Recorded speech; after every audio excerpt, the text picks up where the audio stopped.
Everyone welcome back to my channel. आप देख रहे हैं कि आर स्टडी क्लासेस। आज की इस वीडियो में हम पढ़ने वाले हैं क्लास 10th का हिंदी स्पर्श का चैप्टर 10 ततारा वामिरो कथा, जिसके लेखक हैं लीलाधर मंडलोई जी। चलिए शुरू करते हैं। यहाँ पर ये जो चैप्टर है ये हमें बताता है जो अंडमान और निकोबार द्वीप समूह है उस पर ये एक प्रचलित लोक कथा है।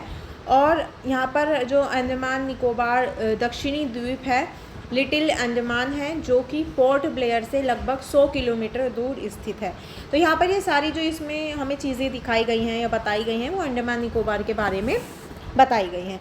यहाँ पर हमें बताया गया है कि जो अंडमान निकोबार दक्षिणी द्वीप है वो लिटिल अंडमान है, जो कि पोर्ट ब्लेयर से लगभग 100 किलोमीटर दूर स्थित है। और इसके बाद जो निकोबार द्वीप समूह का जो पहला प्रमुख द्वीपकार है वो निकोबार है, ठीक है, जो कि एक लिटिल अंडमान से 96 किलोमीटर दूर है। पौराणिक जनुश्रुति के अनुसार ये जो दोनों द्वीप हैं ये पहले एक ही हुआ करते थे, यानी कि पहले एक ही द्वीप थे।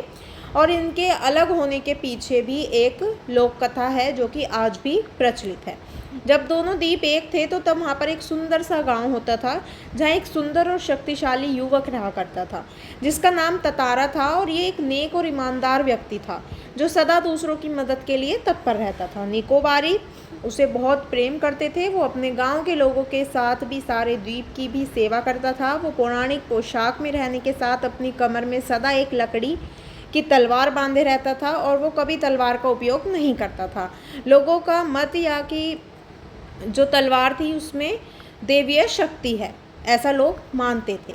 एक शाम ततारा जो है वो दिन भर के अथक परिश्रम के बाद समुद्र के किनारे टहलने निकल पड़ा। सूरज डूबने को था और समुद्र से ठंडी बयारें आ रही थी। पक्षियाँ जो हैं वो अपने घरों को वापस जा रहे थे। ततारा सूरज की अंतिम किरणों को समुद्र पर निहार रहा था और तभी उसे कहीं पास से एक मधुर गीत गूंजता हुआ सुनाई देता है। वो सुध-बुध खोने लग जाता है। लहरों की एक प्रबल वेग ने उसे जगाया। वह जिधर से गीत के स्वर आ रहे थे उधर बढ़ता गया। उसकी नज़र एक युवती पर पड़ी जो कि वह श्रृंगार गीत गा रही थी। अचानक एक समुद्री लहर उठी और वो उसने युवती को भिगो दिया, जिसके हड़बड़ाहट पे वो अपना गाना भूल गई। फिर क्या होता है कि जो ततारा है वो विनम्रता पूर्वक उसके मधुर गायन छोड़ने के पीछे उसकी वजह पूछता है। युवती उसे देखकर चौंक जाती है और ऐसे असंगत प्रश्न का कारण पूछने लग जाती है। ततारा जो है उससे बार बार गाने के लिए बोल रहा था। अंत में ततारा को अपनी भूल का एहसास होता है और उसने क्षमा मांगकर उसका नाम पूछा। उसने जब अपना नाम वमीरा बताया तो ततारा ने उसे अपना नाम बताते हुए कल फिर आने का आग्रह किया। वामिरो जो थी वो जब अपने घर लपाती पहुंची, मतलब कि जो उसका घर था वो लपाती में था। तो जो वामिरो है जब वो अपने घर पहुंचती है तो उसे भीतर से बेचैनी होने लग जाती है। उसने ततारा के व्यक्तित्व में वह सारा गुण पाया जो कि वह अपने जीवन साथी के बारे में सोचती थी, परंतु उनका संबंध परंपरा के विरुद्ध था, इसलिए उसने ततारा को भूलना ही बेहतर समझा। किसी तरह दोनों की जो रात है वो बीत जाती है। दूसरे दिन ततारा लपाती के समुद्र चट्टान पर शाम में वामिरो की प्रतीक्षा करने लगा। सूरज ढलने को था। सहसा तभी उसे नारियल के झुरमुठों के बीच एक आकृति दिखाई दी जो कि वामिरो की थी। जब वो दोनों रोज शाम में मिलते और एक दूसरे को एकटक निहारते खड़े रहते, यानी कि उन्होंने मिलना चालू कर दिया था। लपाती जो है वो लपाती के कुछ युवकों ने उन दोनों के इस मूक प्रेम को भांप लिया था और ये बात हवा की तरह सबको मालूम हो गई, परंतु दोनों का विवाह संभव ना था क्योंकि दोनों अलग अलग गांव से थे।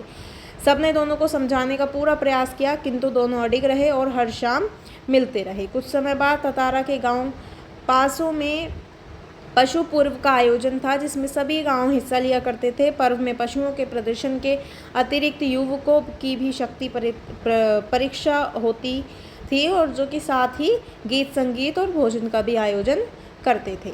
शाम में सभी लोग जो है वो पासा आने लगे। धीरे धीरे विभिन्न कार्यक्रम होने लगे, परंतु ततारा का मन इनमें से ना होकर वामिरो को खोजने में व्यस्त था। तभी उसे नारियल के झंडू के पीछे वामिरो दिखाई देती है। वो ततारा को देखते ही रोने लग जाती है। ततारा विहुल हो जाता है। रुदन का स्वर सुनकर वामिरो की माँ वहाँ पहुँच जाती है। उसने ततारा को बुरा भला कहकर अपमानित किया। गांव के लोग भी ततारा के विरोध में आवाज़ उठाने लग जाते हैं। ये ततारा के लिए असहनीय था। उसे परंपरा का क्षोभ हो रहा था और अपनी असहायता पर गुस्सा भी आ रहा था। अचानक उसका हाथ तलवार की मूठ पर जा टिका और क्रोध में उसने अपनी तलवार निकालकर धरती में घोंप दिया। अपनी पूरी ताकत लगाकर वो उसे खींचने लगा। जहाँ से लकीर खींची थी वहाँ से ही धरती में दरार आने लगी। द्वीप के 2 टुकड़े हो चुके थे। एक तरफ ततारा था, दूसरी तरफ वामीरो थी। दूसरा जो द्वीप था वो धुसने लगा, यानी कि ज़मीन में जाने लगा। ततारा को जैसे ही होश आया उसने दूसरे द्वीप पर कूदकर अपना जो मतलब कि दूसरे द्वीप का कूदकर जो सिरा है उसको पकड़ने की कोशिश की, लेकिन वो असफल हो रहा और नीचे की तरफ फिसलने लगा। दोनों के मुंह से एक दूसरे की चीख निकल रही थी। ततारा लहूलुहान अचेत पड़ा था।